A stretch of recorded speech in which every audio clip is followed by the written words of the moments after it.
Shelter staff ignored an old box. The collar tag inside changed everything. The intake room at River County Animal Shelter smelled like bleach and hope. Fluorescence hummed. A whiteboard listed names that weren't really names yet. Emmy Black Lab X.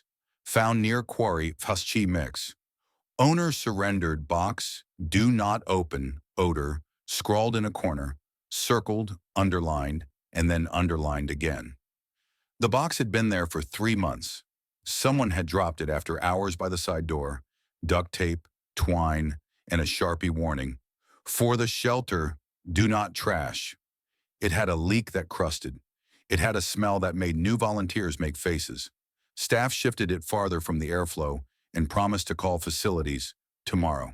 June Morales, night shift cleaner turned volunteer, noticed it nightly because it sat exactly where she parked her mop bucket. June was 55, twice divorced, stubborn in the gentle way. She did the work that stays invisible until it isn't. Scooping, scrubbing, humming along to oldies because dogs like songs that have been sung before. On Tuesday, rain battered the metal roof and the intake list doubled. The box got in the way of a crate and somebody said, "We should finally toss it." And somebody else said, "I'm not cutting into that." And everyone meant well, but it stayed. June wheeled her bucket around it a fourth time, set her mop against the wall, and spoke to the box like it was a person who needed convincing. "We're going to stop pretending you're furniture," she said. She slit the tape with a box cutter, hands sure in the way hands get when life has taught them fear wastes time. The smell was old leather, old dirt, old rain, not rot. Inside a tattered duffel, a smaller tin, a plastic bag marked evidence that made June's pulse skip. On top, wrapped in a towel that used to be white, lay a dog collar and a tag the size of a $50, tarnished to the color of a storm. She lifted the tag. Letters under grime glinted like a story trying to be heard. She rubbed it on her sleeve until the name came up, stubborn and clear. Axel, K9, River County Fire, faithful unto... The last word was scratched, as if someone had started to finish death and thought better. June swallowed hard. She'd lived here her whole life. She'd lived here her whole life. She remembered the year the warehouse fire ate a block and a heart. She remembered the ceremony with bagpipes and helmets lined like soldiers. She remembered how firefighter Daniel Keegan had carried photos of his K9 partner because the dog had vanished in the smoke, presumed dead. The article in the paper had used the word hero twice and confirmed 0 times. She set the collar down and reached for the tin. Inside, carefully folded, a patch, River County Fire K9 unit, and a Polaroid, a sable German shepherd leaning hard against a man in turnout gear, both grinning like they just tricked the world. June didn't think. She ran, an awkward trot in rubber boots, to the office where Marcy, the late shift tech, was logging microchips. "You're not going to believe," June began, thrusting the collar forward. Marcy blinked at the tag, then widened her eyes in a way that means the brain has caught up to the room. "No way," she breathed. "That's... Axel?" "Was," June said softly. "Or is, or wanted to be." They spread the contents of the box on a clean towel like an altar. In the plastic evidence bag, sealed chain of custody stickers yellowed, lay a charred metal clip, the kind used to attach a lead to a harness, and a USB drive in a cheap rubber sleeve. "Don't plug that into anything here," Marcy said automatically, half joking, because the bag said evidence, and you don't mess with capital letters. She took a photo with her phone, texted it to a number labeled CAP, Heinz Fire, and added, "Found in intake." He arrived in 10 minutes like he'd been waiting in his truck around the corner for 3 months. Captain Lou Heinz, tall, tired, with a mustache that suggested a sense of humor under proper procedures, stepped up to the table and went very still. "That tag," he said, "I'd know it with my eyes closed." "We were going to throw the box away," June said, embarrassed by a communal almost. "I didn't." Heinz nodded slow. "Thank you for choosing nosy over neat." He opened the evidence bag with gloved hands and slid the drive into a fire department laptop like a man disarming a memory. Files blinked. Axel Cam, 1012, and Warehouse, South Entry, and a folder called If Found. Hines opened the last one first because some instructions speak loud. A note filled the screen in plain text. If you're reading this, I couldn't get it to the right person. Axel's cam shows what I saw. He didn't die in the fire. The security guard, Mason R., took him. I tried to stop him. He said he'd bring Axel back. He never did. I saved what I could. I'm sorry. Lenny Garza, janitor Hines's jaw set like a door on a latch. He clicked the video. Grainy footage from a chest-mounted camera. Smoke, shouting, the mad white of heat through thermal. Then clearer, a loading dock, night air like a gift. Axel bursting through smoke with a drag on his harness, hauling a man by the sleeve.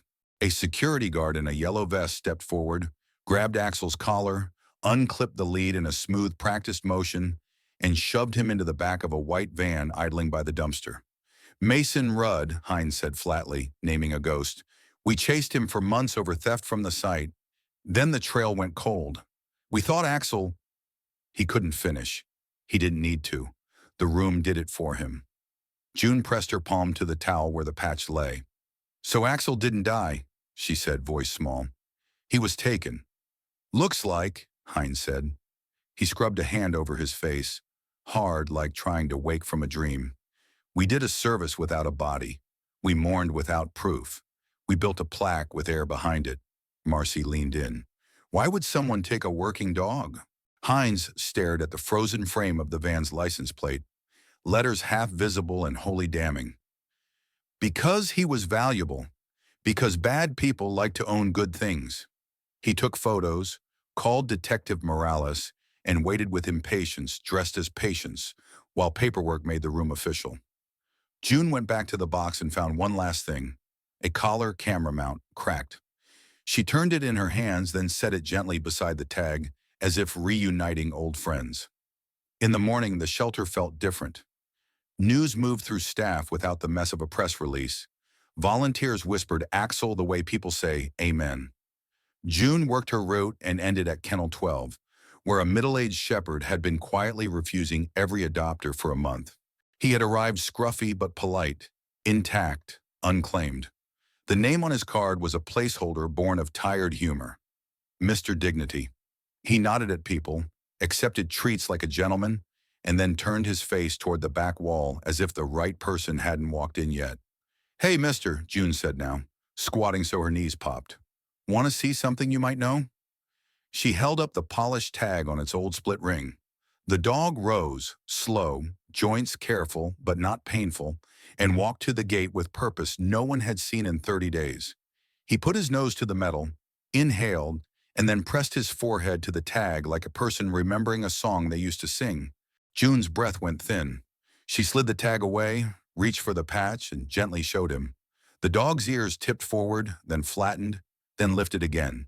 The exact choreography of a trained dog receiving a familiar cue in a new room. Lou, she called, voice doing something she couldn't fix. You need to see this. Hines jogged in, still wearing last night's shirt, eyes hot with a hope he kept trying to keep small. June held the tag where the dog could see and feel it. Hines did the one thing he knew he had a right to try. Axel, higher, he said softly. The dog came to heel on Hines's left with the sad, perfect precision of an old habit waking up. Hines's hand went to the air above fur, and then down, landing on a head that had not been touched by the right people in too long. Sits, Hines whispered. The dog sat. Plats, down. Aus, release. The tail moved once, a flag at half-mast climbing its pole. June put both hands over her mouth. Marcy forgot to breathe until the room reminded her. Somewhere in the lobby, someone laughed at a puppy's mischief, and the sound came into the kennel like a benediction. It wasn't a court, but it was enough for the next call. Hines dialed a number he still knew. Captain Keegan? He said when the line picked up. Silence fell between syllables like rain pooling. Then a chair scraped in the way of a man standing too fast. We need you at the shelter. When Daniel Keegan walked into Kennel 12, he looked like the tall version of every photo on the station wall. Older, yes. Grief-shaped, yes. But holding himself like a person braced for either miracle or another polite disappointment. The dog stood the way veterans do when roll is called. Keegan didn't say the name at first. He waited. Then he did a thing that makes sense to people who have spoken across smoke in years. He whistled 3 notes, the private call they'd used on night drills so as not to wake the neighborhood. The shepherd moved, not a lunge, not chaos, but joy with brakes. He pressed into Keegan's chest with the kind of lean that holds a man up. Keegan folded carefully, like someone setting down a heavy box, and rested his forehead on the dog's neck. "Hey, partner," he said into fur. "You made it." They cried in the way that doesn't embarrass rooms. Hines looked at the ceiling like it had answers. June pretended the mop water was to blame. Paperwork did its slow shuffle. Detective Morales took the drive and promised charges with teeth. The shelter director floated a rule that made everyone's smile crooked. No adoption fee for heroes. Captain Keegan signed a return-to-owner form shaking so hard the signature looked like weather. June slipped the tag onto a new collar, brushed it clean, and fastened it around Axel's neck where the old fur had a ghost of a ring. Outside, cameras arrived because news travels fastest when the words lost and home are in the same sentence. Keegan kept his hand on Axel's shoulder and didn't perform. When asked how he knew, he just said, "He remembered me first." Weeks later, on a Saturday that had learned how to be warm again, the firehouse hosted a cookout that also happened to be a welcome home. Kids ran hoses that weren't connected to anything useful. Old men pointed at rigs and told the same good stories for the 50th time. A plaque was unbolted, polished, and rebolted with a new line etched beneath. K9 Axel, lost to us, never gone, returned. June came in her best shelter t-shirt, greasy from grilling, and stood at the edge of the crowd with a paper plate and eyes that had seen a lot of messes and not enough endings. Axel found her like he owed her a dance. He leaned that old lean. She scratched his ears. "I almost threw away your box," she confessed. He sneezed, which June decided to translate as thanks for being nosy. On her way out, she stopped at the intake room to mop because habits are love wearing work clothes. The corner where the box had been looked bigger. On the whiteboard under MBUK Lab X, found near Quarry, someone had written in dry erase blue, "If it sits here, see what it's hiding." June. Sometimes the thing everyone steps around is the way home in a disguise nobody wants to open. Sometimes it's a box that smells like old leather in rain, a tag with a name that survived fire, a video that turns a lost into a stolen and then into a found. Sometimes the hero you buried without a body walks back in wearing a new collar and the oldest look in the world. Where have you been? I've been here. If this story brought something back to you, like and share it. Subscribe to Next Kindness, where the next thing that happens is grace.